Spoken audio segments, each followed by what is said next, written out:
De retour dans cette émission est consacrée essentiellement sur la Commission électorale nationale indépendante. Il faut rappeler tout simplement que c'est finalement M. Kabinet Cissé, jusque-là chef du département accréditation et formation de la Commission électorale nationale CENI, qui a été élu ce mardi 26 mai 2020 à la tête de l'institution en charge des élections en Guinée par 16 voix sur 17 en remplacement de Maître Amadou Salifou Kébé, emporté par le coronavirus, la COVID-19, le vendredi 17 avril dernier. C'est donc l'ancien proche collaborateur, j'allais dire, de Bakary Fofana et deuxième représentant de la société civile, Kabinet Cissé, qui aura donc la lourde responsabilité de conduire les destinées de l'institution électorale.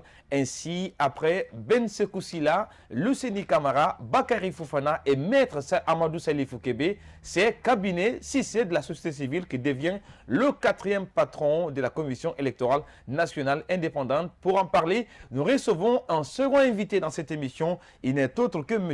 Aboubacar Sila. Il est le président du Forum civil citoyen. M. Sila, le plaisir est pour moi de vous recevoir dans l'émission Starcom sur la télé du 21e siècle. Bonjour vraiment et je souhaite bonne fête à tous nos co-religionnaires là. Et voilà. Merci. Merci d'avoir accepté l'invitation de cette émission. Alors, M. Sila, il faut rappeler que vous êtes un produit de la société civile guinéenne. Alors, quel portrait pouvez-vous dresser pour nos téléspectateurs, notamment du nouveau président de la Commission électorale nationale en ce qui concerne M. Kabinet Cissé? Ok, bon, merci et je dis bonjour à tous ceux qui nous écoutent en ce moment. Kabinet Cissé, moi je l'ai connu au sein du Conseil national des organisations de la société civile, le CONOX, également quand il travaillait comme, je pense, comme directeur ou coordinateur à ce site. Et n'oubliez pas que c'est quelqu'un qui a été moulé dans la cité de Bakary Fofana. Donc, quand Bakary a quitté le CONOX également, c'est Cissé qui est arrivé avec nous dans le bureau exécutif du CONOX.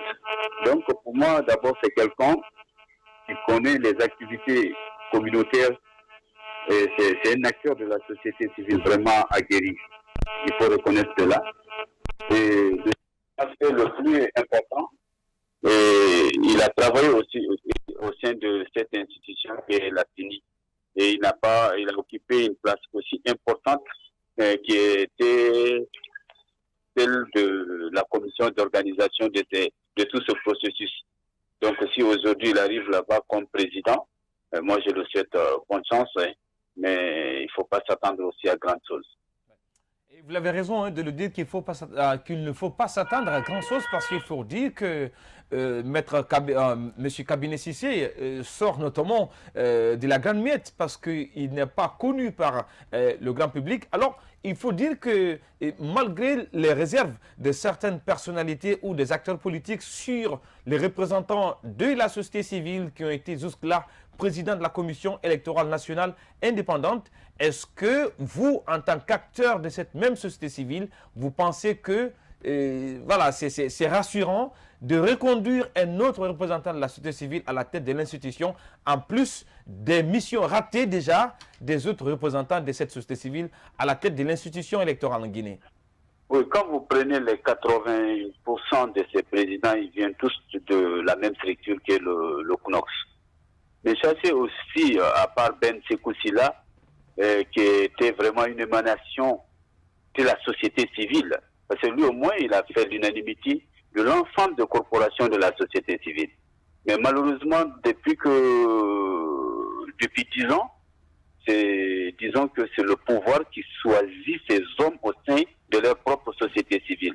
Et aujourd'hui, comme vous l'entendez à longueur de journée, il y a une société civile pro-pouvoir, une société civile pro-opposition, et il y a une société civile qui est tapée à l'ombre, qui est en train de faire des choses aussi importantes. Donc c'est pourquoi je vous dis, il ne faut pas s'attendre de grandes choses de Kabinet Cissé. Il n'aura pas la main, il n'aura pas la langue, il n'aura pas les pieds pour pouvoir se mouvoir dans une institution hautement politique. Donc c'est ça aussi le problème. C'est pas quand il dit qu'il va réconcilier le peuple et la CENI, il va réconcilier les acteurs même qui composent cette CENI.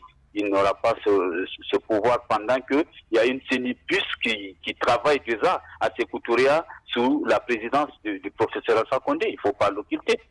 Sinon, aucune personne ne peut aujourd'hui applaudir cette équipe de la CENI, étant donné nous venons de sortir des mascarades électorales.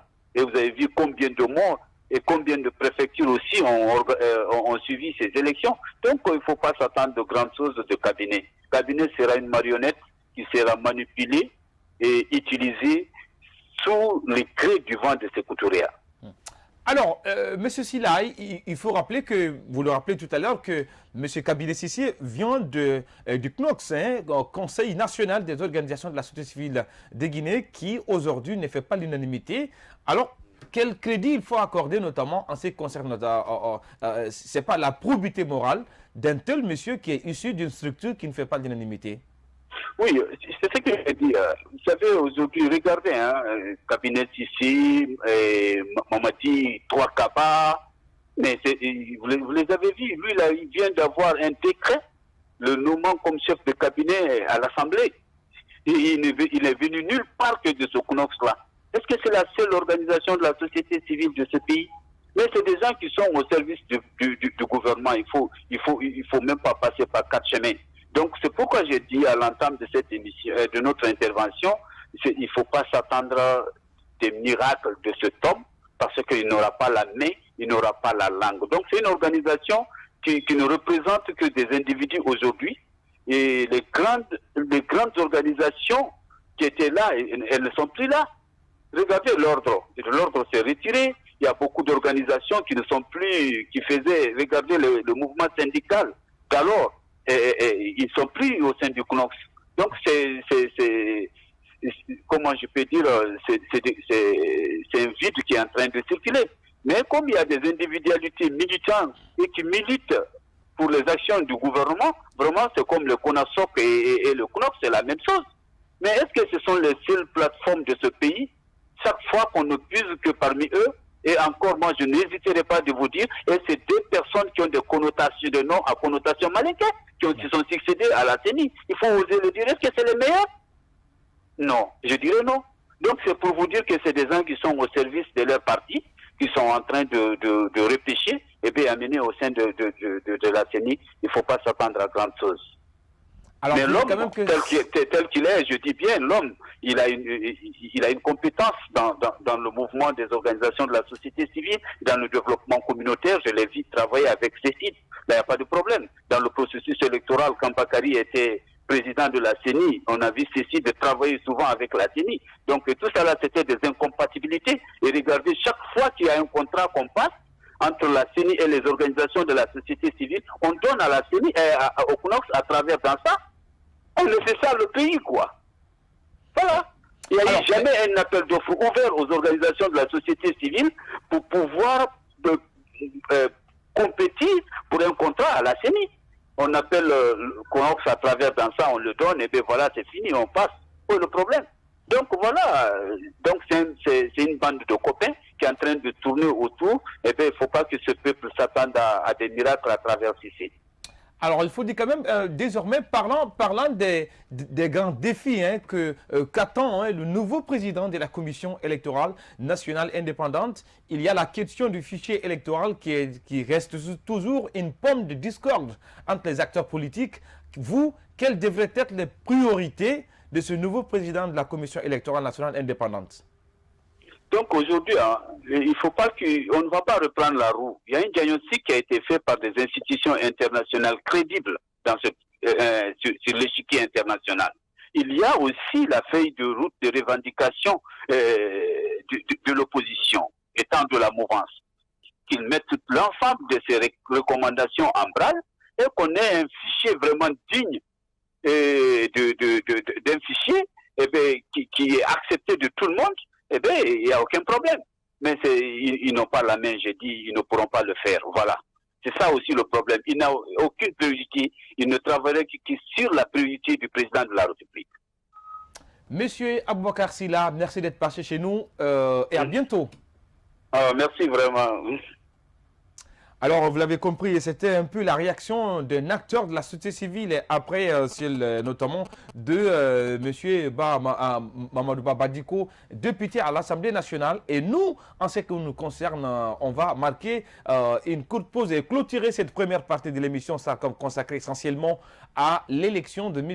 Kabiné Cissé à la tête de la Commission électorale nationale indépendante. Et surtout, ne zappez pas, restez sur cette télé de la référence en Guinée, car le meilleur reste à venir. Au revoir.